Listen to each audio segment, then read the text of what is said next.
steeper. So these are both failed forks. They have market caps that are just a small fraction of what BTC's market cap is. Okay, so he's calling the other forks failed forks. So BCH and BSV are failed in his opinion. And he's saying that because the price of the individual coin basically is higher for BTC than it is for BCH and BSV. Now, does that mean that they're failed? Well, let's define what success is. If you want success to be defined by what the price is of the coin currently in the market, well, then that's one definition. Another definition could be how much utility is there. So how cheap are your transaction fees? How much energy are they using? Are they using 100,000 times less energy than the other one? Do they cost 100,000 times less? Can you fit 100,000 times more transactions per second? Can you do smart contracts? So we have to kind of define what is success here. Are we talking, because there's also the future market. So what are the coins going to be 100 years from now? Because BTC is no longer going to be able to ride on more people buying it forever. They're going to have to make their money from processing transactions. So if the nodes have to get all their income, all their fees from processing transactions, not from getting issued coins, where are they going to get that from if they cannot do as many transactions? So what is our definition of success here, I guess, is my question. Why do we define the current market state as success? Because we know, looking in the past, tulips went really high and then they crashed, right? And dogfood.com went really high and then now it's worth nothing, but now Amazon is worth a lot. And nobody cared about Amazon.com until it became an actual a company. So let's keep going. And the basic principle here is this: when you're storing your savings, you want to store it in the most secure place possible. Okay, so he's kind of showing you his philosophy, and this is the philosophy that you should expect, actually, from people who like BTC instead of BCH and BSV, because they tend to think of it as a storage, like a bank vault, and that's actually a good use case for Bitcoin is a store of value. In fact, BSV developers have actually created a type of vault that you would actually have to that had more layers of security, that you wouldn't be able to have funds moved for 24 hours as a smart contract. Now, he's talking about the store of value. You want to buy something and you want to hold it. You want to have gold and you don't want anyone else to take it because you're trusting in that value. Now, I could make a company and call it the empty company, and it doesn't do anything useful, but everyone's going to buy the stock and the price will go up. That's just a pyramid scheme. So unless my company has utility, I have to provide some reason why it's better than US dollars or better than gold or better than some other alternative. So Bitcoin has to be a good medium of exchange if it wants to have a utility, and it needs to efficiently be able to do that. Otherwise, you're just going to get in this loop of, again, building up a pyramid scheme just so that you can sell later for US dollars or something else in order to buy and sell using fiat or some other system. So a store of value, that's it's a valid point that you want to have a good store of value, but that just shows you the philosophy here. That's his main concern, is the store of value rather than the utility. So they're actually very environmentally friendly in the sense that they try to produce as many terahashes or hashes per second using as little energy as possible. So we're skipping around to just a couple little snippets of his video. So here he points out that ASICs are efficient, energy efficient. The problem with calling a proof of work part of a system energy efficient is that it doesn't make any sense, because it's all competition. So if machines can do it more efficiently, then they're just going to do it better, and then the difficulty will increase. And so therefore, the difficulty always is going to keep the competition, and you want to have as few nodes as possible. It's not how efficient. You can have the most efficient machines or the least efficient machines as the universal standard, but it's not going to change the fact, like, if the machines all get more efficient, well, then the hash is just going to get more difficult.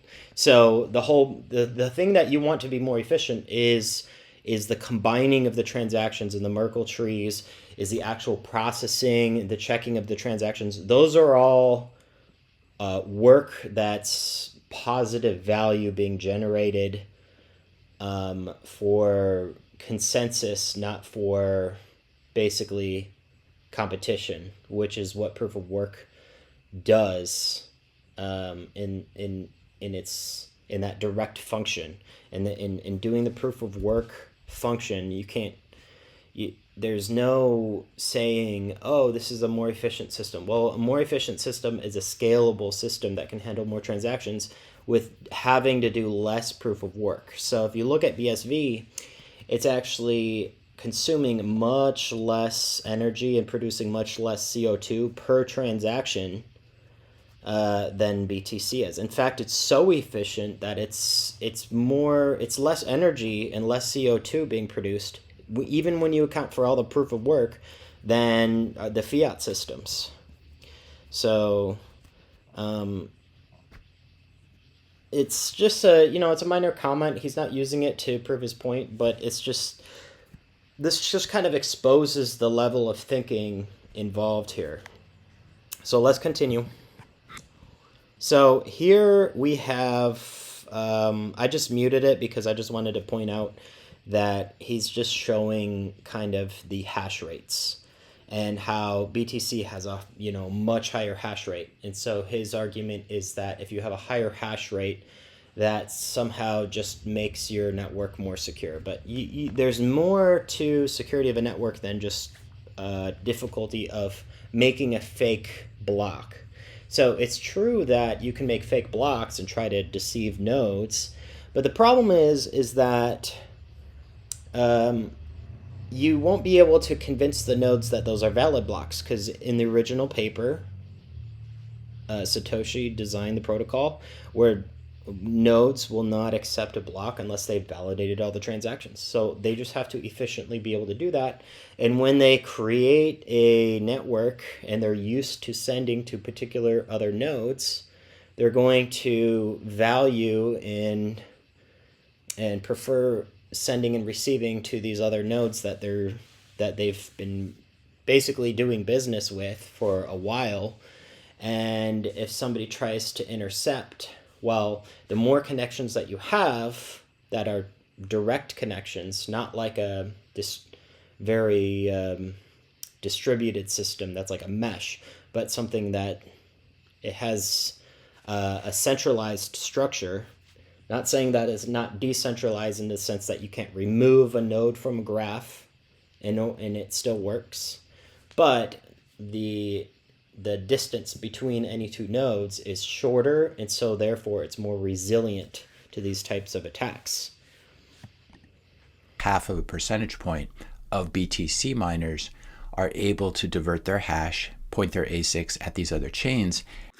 So you see, he shows that BTC miners are so strong that they can just have fun and mess with the BCH and the BSV miners, and you might have some of these network things going on, but again, they have to validate all the transactions, and they're not going to accept a block unless all the transactions check out.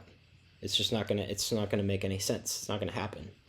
And again, if they have direct connections with their peers, you're going to have to do more and more work to essentially make these fake blocks and make them appear as though they're real in a better way, because all it takes is just looking at the Merkle tree and looking at these transactions, and all these hashes again have to match up all the way to the top hash. And if something's wrong, if something's missing anywhere, that's all it takes to realize, nope, that's wrong. And then not only do you realize that, but now you can identify where it's networking, so they can identify where that came from, how that node, it already came from kind of a suspicious spot, but it's not going to resend out all this information. It's only going to resend a transaction that's validated, been signed. So every node, the way they work is, as soon as they see a transaction, it's been signed. So it doesn't matter if you're a scam node or not a scam node. If you send me a transaction that's been signed, I know it's a validated transaction, and I can see right away whether there was a previous one with the same private key signing it or not. They can't just make those up. They can't just make up private keys. They can make their own and try to make their own double spends, and we'll catch those, but they can't falsify somebody else's private key. So to create a full node, they'd have to include all the other valid transactions that are going on too. So there's a lot of work being done in trying to do this scam, and ultimately they're not going to get any block rewards from it. So it's really I'm not sure if it really makes a lot of sense to use this as the argument, because really the network structure, I think, has to be just as important in this as as the hash rate. The hash rate plays a role, but it's not the only quantifier. It's not the only thing. So let's continue here. The moral is you never want to own a cryptocurrency or crypto asset that has a lower hash rate than other cryptos that are mined with the same equipment. Okay, so I just mentioned that, yeah. So he's basically saying BCH and BSV, those are just wood, stubble, hay, like in the Bible it says like wood, hay, and stubble get burned up. But, the metals, remain, or steel remains. He's saying that BTC is a steel box. But again, hash rate is not the only measurement. And the problem with BTC is, I would actually counter argue and say that BTC has the fragility of not being able to handle more throughput, because it forces itself into a mesh network. So it forces itself to be spread thin, and therefore it's actually susceptible. BTC is susceptible to these network attacks that basically attack a network that has too many pings between two nodes that are trying to communicate, because the network has to check for double spends.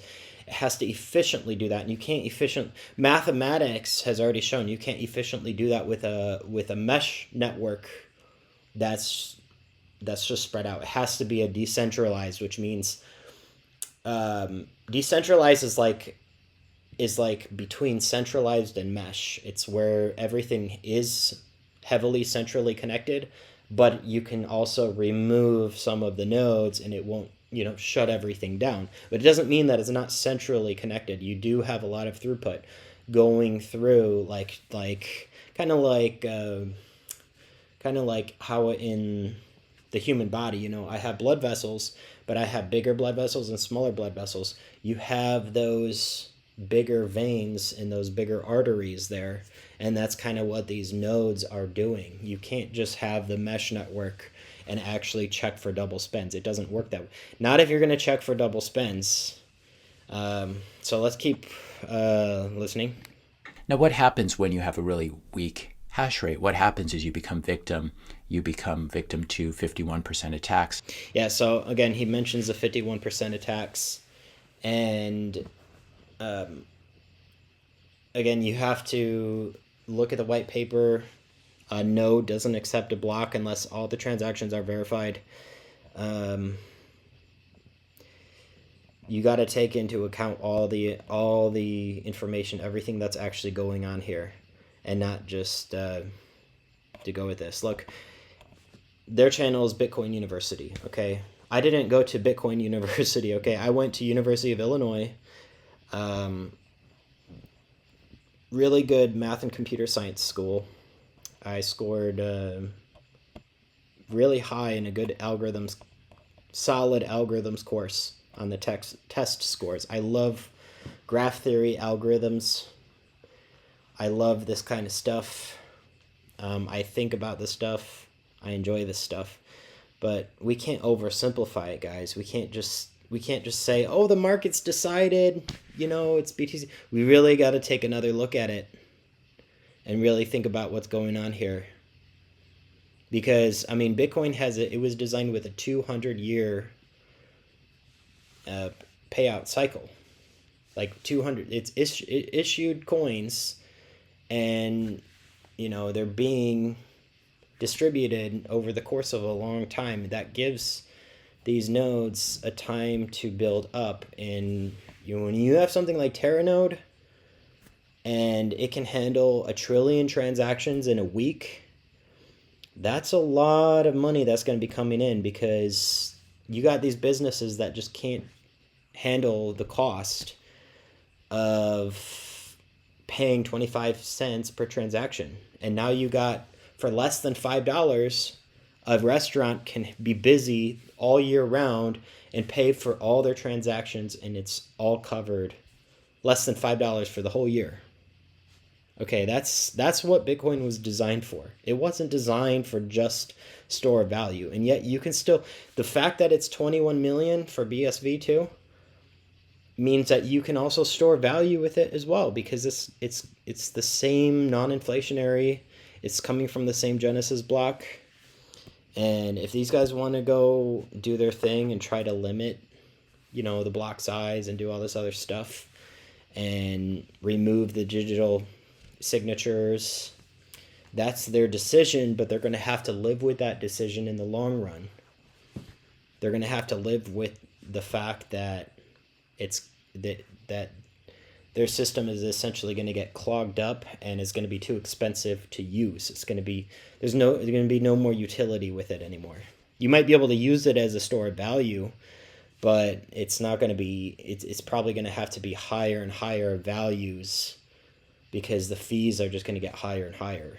So, again, guys, I went to a school that likes to study real math and computer science and really answer true, genuine questions, not just, have emotions and just kind of feel a certain way about things.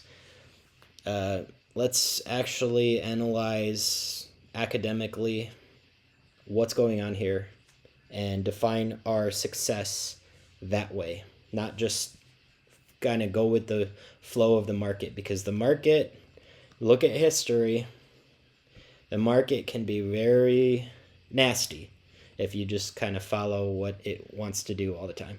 All right, see you guys later. Peace.